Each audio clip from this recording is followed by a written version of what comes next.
Having the right tools is crucial to being able to manage your diabetes properly. It's very important for me to check my blood sugar before I go on stage. Being on when I'm feeling low can be like a roller coaster. It does at times feel like my body's telling me to do one thing and my mind and my heart is telling me to do something else. Managing my highs and lows is super important. With my contour meter, I can personalize my high-low settings, so it really does micromanage where my blood sugar needs to be. I'm Nick Jonas, and never slowing down is my simple win.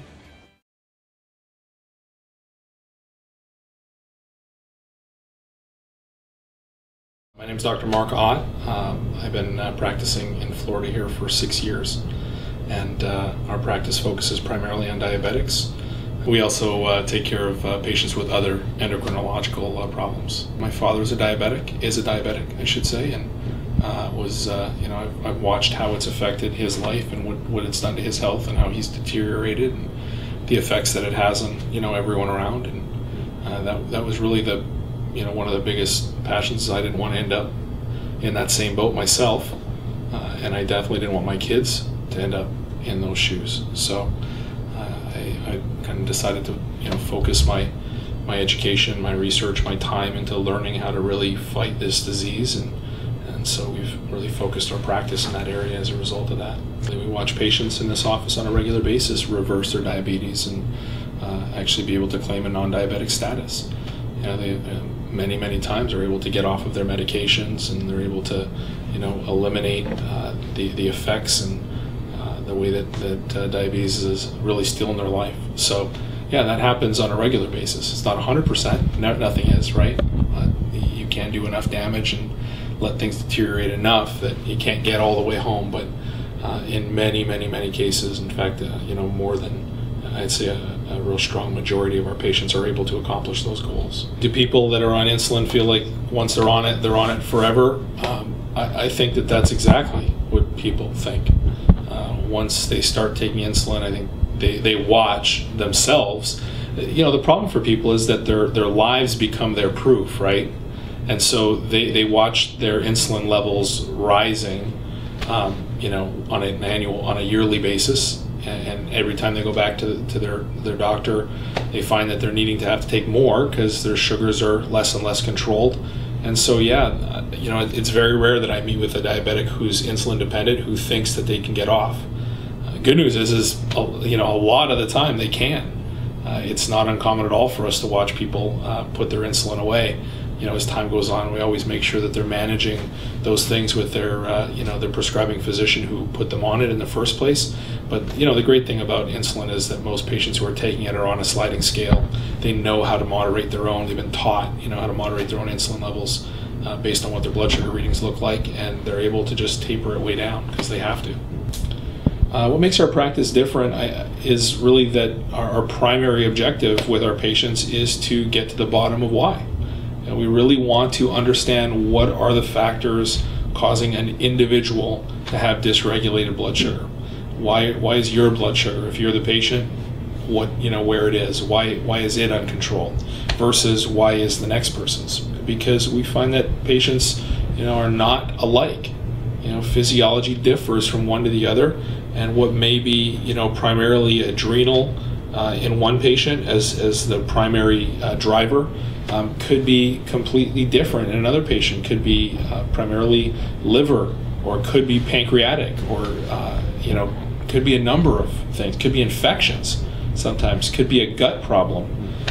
GI disturbances, oftentimes big parts of it. So you really have to investigate an individual's case and figure out what are the causative agents in this patient so that you can tailor treatment to an individual. And when you do that, you can start producing individualized results that hit the targets. If you hit the targets, if you can see the targets, you certainly have a better chance of hitting them.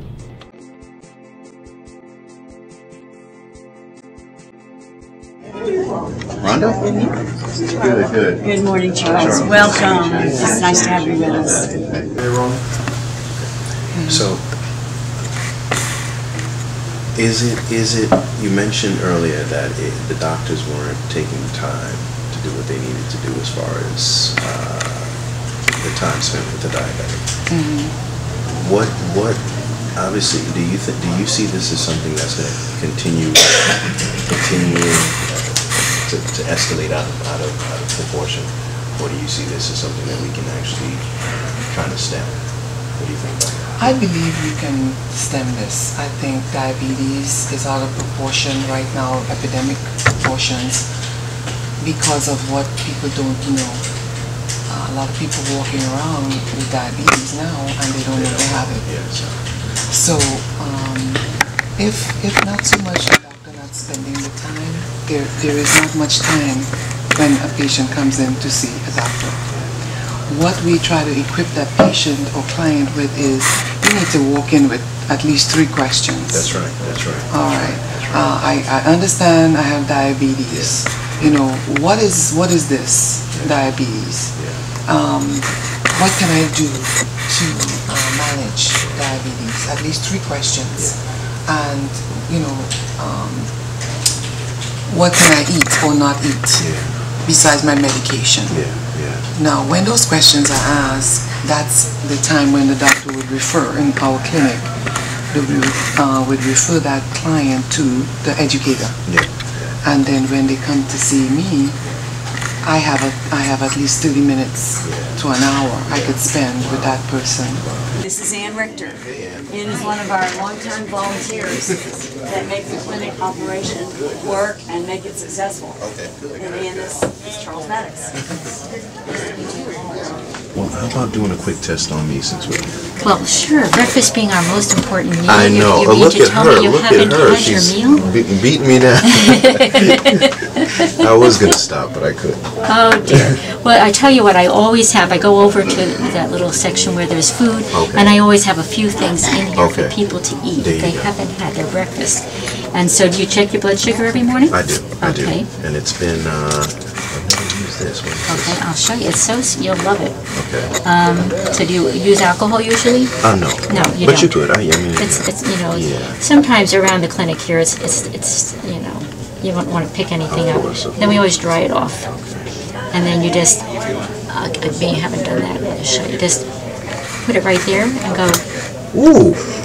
Does that hurt more than yours? And then we just wait till we get the little drop. That's plenty. More than enough. Oh, yes. And we had a little beep. And there you go. Let me see it before the camera sees it. Come on, come on. Stay in the hundreds. 102. 99. Oh, 99. Terrific. Wow, very good. What did I do? Yes, well, no breakfast. Well, it's supposed to be a little higher in the morning too, as well. But I think you know, and what I've done is exactly what what I want to show other people to do is to eat right and do what you need to do to reverse this disease, especially in the early stages. Right. Because if we don't know, if you don't test, if you don't know you have diabetes, because I could have easily went another year without knowing. You know, so that's what I thank you, and you've been a plethora of information. Would you like some applesauce? I usually give my... Yes, so just a little unsweetened applesauce is really good in the morning. Yes. I'll go get you some. Okay, take care.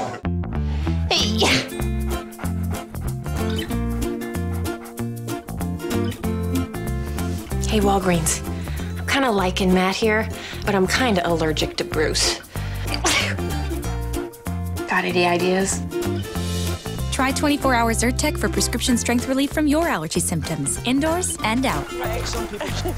And right now, when you buy a Zyrtec 45 count, you can get a 14 count free at Walgreens.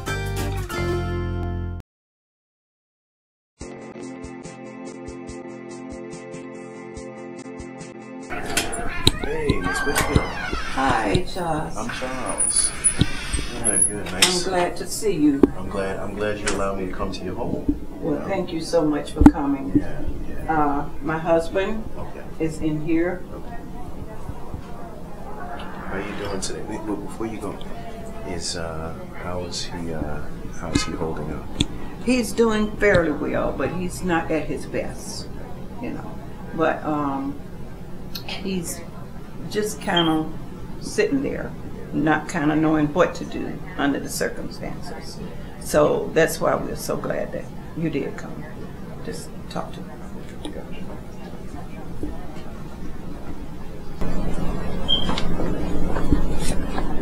Mr. Whitfield. Yes. Mr. Charles is here. This is Mr. Whitfield. Okay. Hey, Mr. Whitfield. Pleasure meeting you today. Yes, sir. Yeah. Okay. All right. Yeah. Okay. Give me your other hand. Are you guys just finishing up? Yes, we have one more exercise to do. Okay. All right, do me a favor. Shrug your shoulders up and down 10 times. 2, 3, good. 4, 5, keep going. 6, 7, 8, both shoulders. 9, one more. 10, very good. Take a deep breath. Good job. All right, reach back for your chair and have a seat.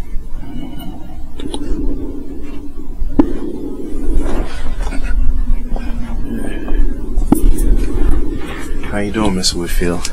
All right. Good. So we kind of wanted to just come here and hear a little bit about your story. Yeah. I'm making a film on diabetes right now, and Suzanne told me you had diabetes and wanted to kind of see what was going on. And can you tell me a little bit about how it's been for you with diabetes? Well, long as where I have my feet, they hurt me, and then they don't see like getting well. When his feet hurt, they hurt so bad that I don't know what to give him. I called his doctor, and I explained to her that he was having this terrible pain in his feet. He couldn't sleep. He couldn't do anything. She said to just give him pain pills because there was nothing else they could do about the pain. This is something that comes with diabetes, and I guess she's saying we have to learn how to deal with it, So it kind of put me in limbo because he takes a lot of pills, but I understand that those pills are for his blood pressure, not for his diabetes. The only thing for his diabetes is his insulin. So she said to give him Advil or whatever, but this doesn't really work. It might calm it for a few minutes, but he deals with this pain a lot.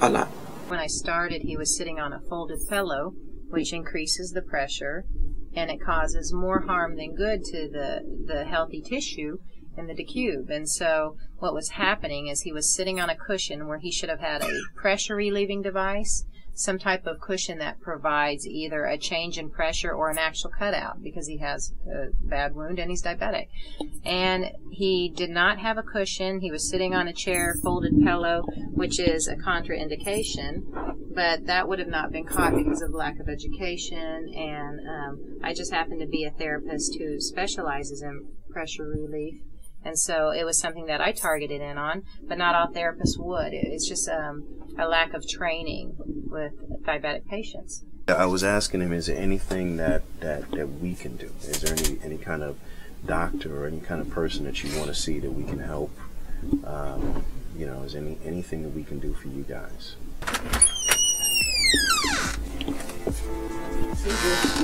Oh, okay. So he can get out of that chair and out of the house. Okay, I got you. This chair right here. So basically, this needs a motor.